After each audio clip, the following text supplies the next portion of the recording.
us the whole story. What happened while we were gone at PRI? Good old Uncle Cricket.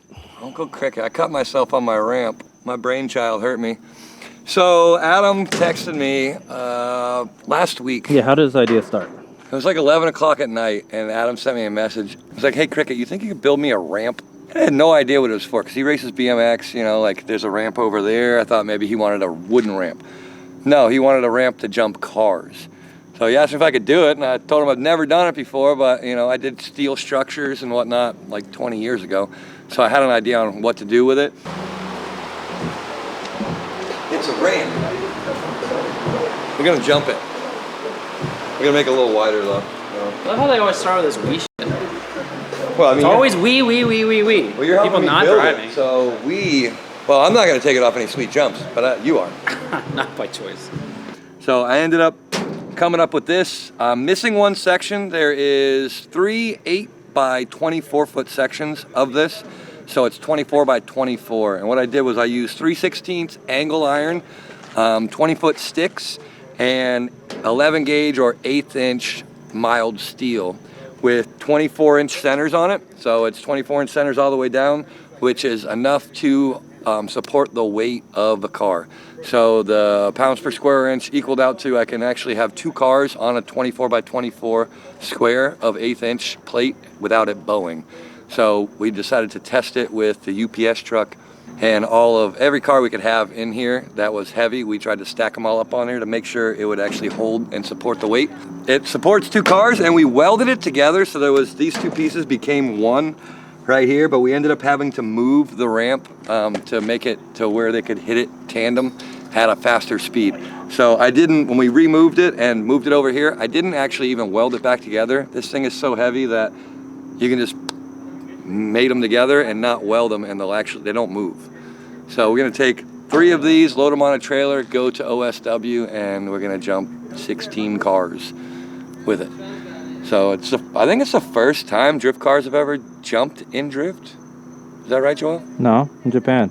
Yeah, but this is like a man-made jump. It's not like the track has elevation changes and you can catch air off of it. This is intentional jump. So I'm very interested to see how... This is more like rallycross. Yeah, it is rallycrossing. I have one more section that I'm currently making on this. Me and Joel will go over there and I'll give you a rundown on how I built everything inside of this. In case you guys ever want to build one. It's really simple, but the money that it takes, it's about $6,000 worth of metal. And we're gonna need to paint it eventually, otherwise it's gonna rust. So this was me and Adam's brainchild. It worked really good. Everybody was naysaying, saying you're gonna break stuff, it's never gonna work.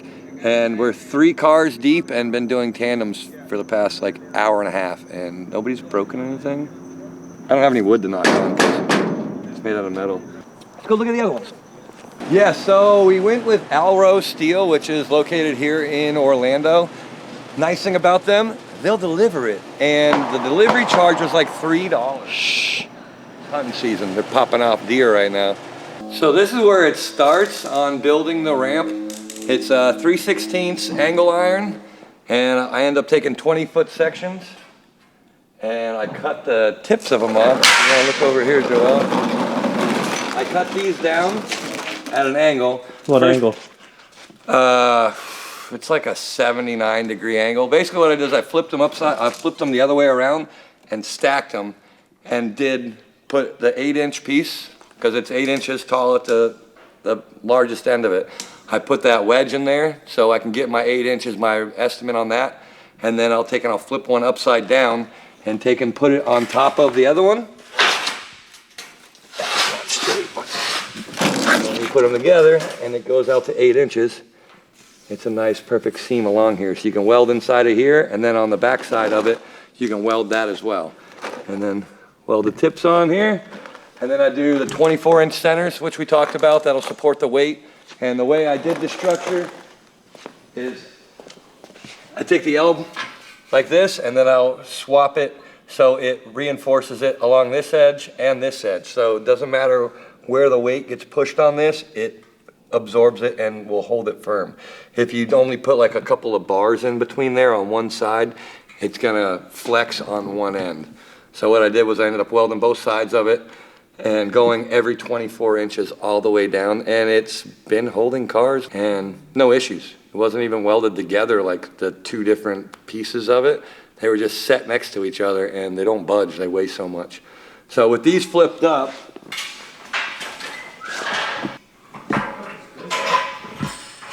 So our photographer from Formula Drift, All Stone, over here was actually cutting metal today.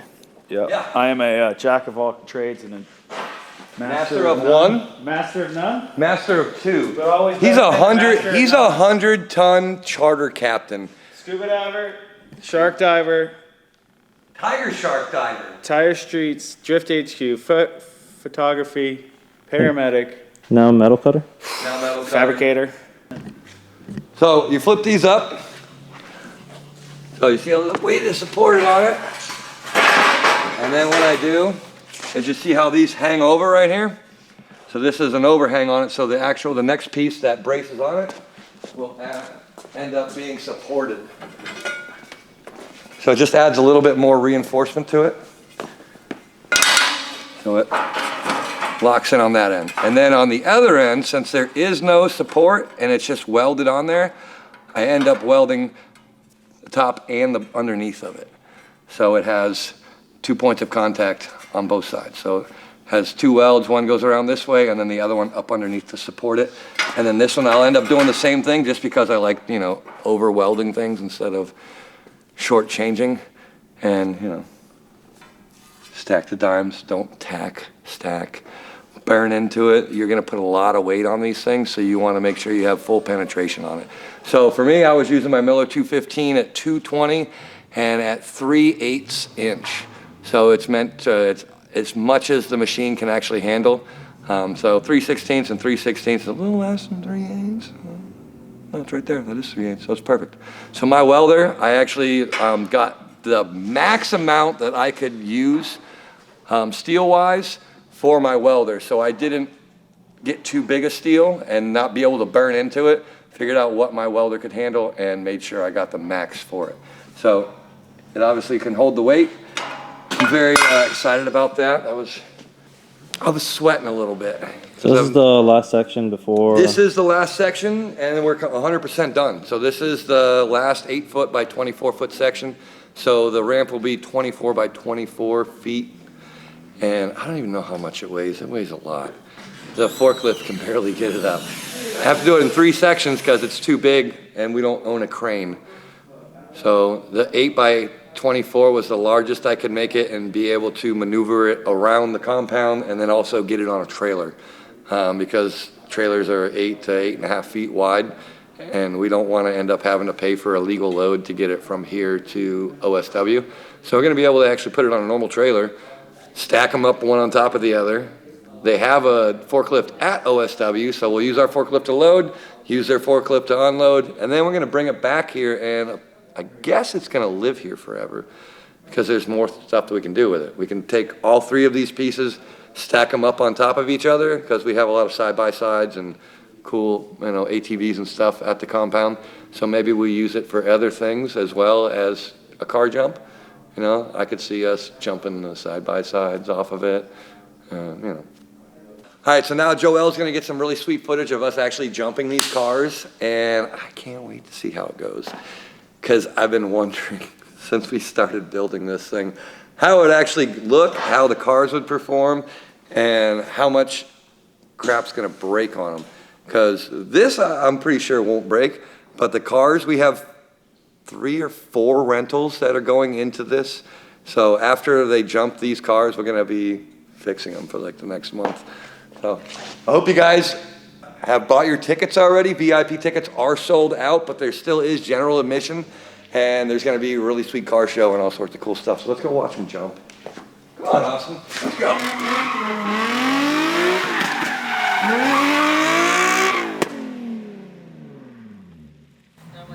The thing about hitting a jump and then landing with positive camber, usually will bend arms. I'm gonna find out though. Sean went too high. It's fine. Watch and learn. About to do some jumpy things.